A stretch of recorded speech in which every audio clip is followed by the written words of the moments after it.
l'histoire des trois frères va changer ta vie.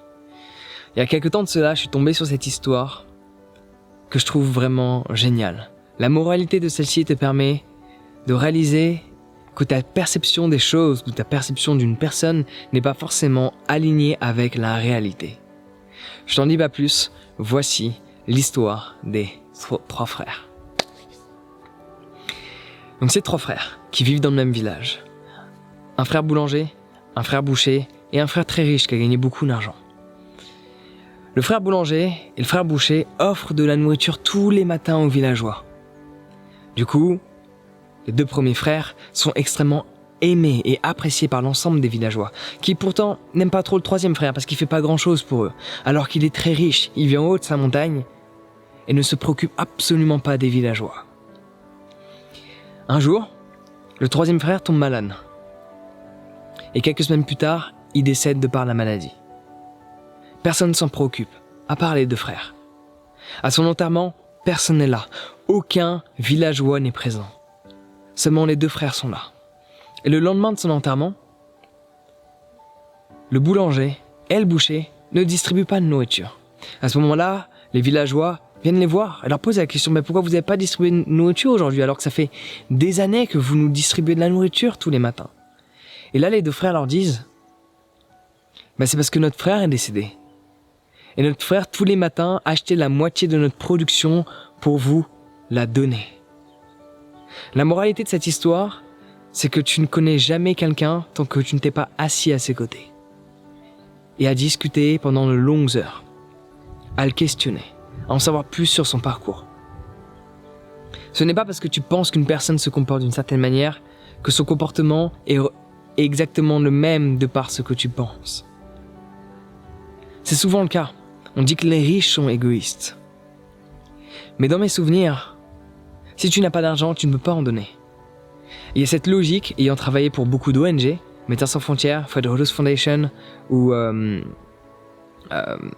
la Croix-Rouge, mais on pouvait ne pas le compter en fait. Plus Médecins sans frontières et Fred Rhodes Foundation. Si tu ne donnes pas avec ce que tu as, tu ne donneras pas plus tard. Par contre, il y a quelque chose qui est véridique. Ayant été serveur, ayant fait de la musique dans la rue, les endroits où je me suis positionné où les gens avaient de meilleurs revenus, ils me donnaient plus que dans les endroits où je faisais de la musique dans la rue où les gens avaient moins de revenus. Les restaurants dans lesquels j'ai travaillé où les gens avaient des revenus plus élevés de par les prix de la carte, donnaient plus, voire donnaient tout court, contrairement aux endroits où j'ai travaillé dans des restaurants qui se disent même responsables de l'environnement. Donc la moralité de l'histoire, c'est que le jugement que l'on peut porter sur une personne n'est pas forcément relatif à qui elle est. Ce n'est pas parce qu'une personne est riche qu'elle ne donne pas. Ce n'est pas parce que tu as l'impression qu'une personne ne donne pas qu'elle ne donne pas. Donc le mieux, c'est de ne pas avoir un jugement sur quelqu'un que tu ne connais pas, mais de t'asseoir à ses côtés, de dialoguer avec cette personne et de voir vraiment qui elle est et ce qu'elle fait. Et n'oublie pas qu'il y a toujours un process. Peu importe ce qu'une personne peut gagner, tu ne sais pas qu'est-ce qu'il a fallu qu'elle fasse pour en arriver là. Tu ne sais pas quelles sont ses dettes qui ont permis d'être là où elle est. Tu ne sais pas le nombre de gens qu'elle doit rembourser, le nombre de choses qu'elle peut faire à l'étranger. Tu sais juste qui elle est aujourd'hui en face de toi. Mais cela ne définit pas ce qu'elle fera plus tard. Cependant, malgré ce point-là, qui est important parce que, en fonction de la phase et du cycle de vie dans lequel tu es, peut-être qu'aujourd'hui tu n'es pas dans une capacité de donner et cela te tient vraiment à cœur de donner plus tard. Cependant, dans mon expérience, si tu ne donnes pas quelque chose de minime avec ce que tu as, tu ne donneras jamais quelque chose de grand plus tard quand tu le sauras. Fais avec ce que tu as.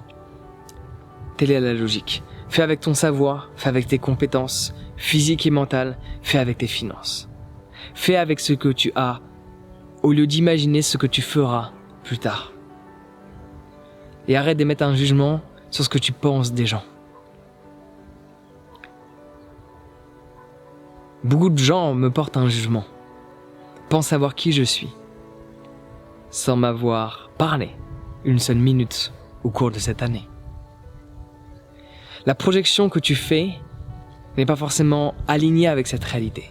Parfois la projection est plus positive que la réalité, parfois la projection est plus négative que la réalité. De manière générale, quand une personne est à un stade supérieur à nous, ou possède des choses que l'on aimerait posséder, a une vie que l'on aimerait avoir, la projection que l'on fait est négative de cette personne. Parce que ça nous rassure dans la vie que l'on mène aujourd'hui. Donc élimine les projections, juste sois confronté à la réalité en dialoguant avec la personne avec laquelle tu te trouves. La personne qui est en face de toi. Donc si tu veux maximiser les échanges, fais en sorte de bien communiquer afin de pouvoir en savoir plus sur l'autre. Apprendre de l'autre plutôt que de le juger, de le critiquer. Fais en sorte qu'il nous aide à nous élever. J'ai un guide sur la communication. Et j'ai un truc qui me gratte à chaque fois. Faudrait que tu me dises si j'ai un insecte que je suis au courant. Non, ça fonctionne pas. C'est un monologue que je fais, je sais, mais j'ai l'impression vraiment que tu m'écoutes. Merci d'avoir suivi cette vidéo jusqu'à présent. Donc si tu veux maîtriser l'art de la communication, j'ai un guide sur la communication qui va grandement t'aider. Le lien est dans la description, tu peux le télécharger dès à présent. Sur ce, prends soin de toi et passe une excellente journée.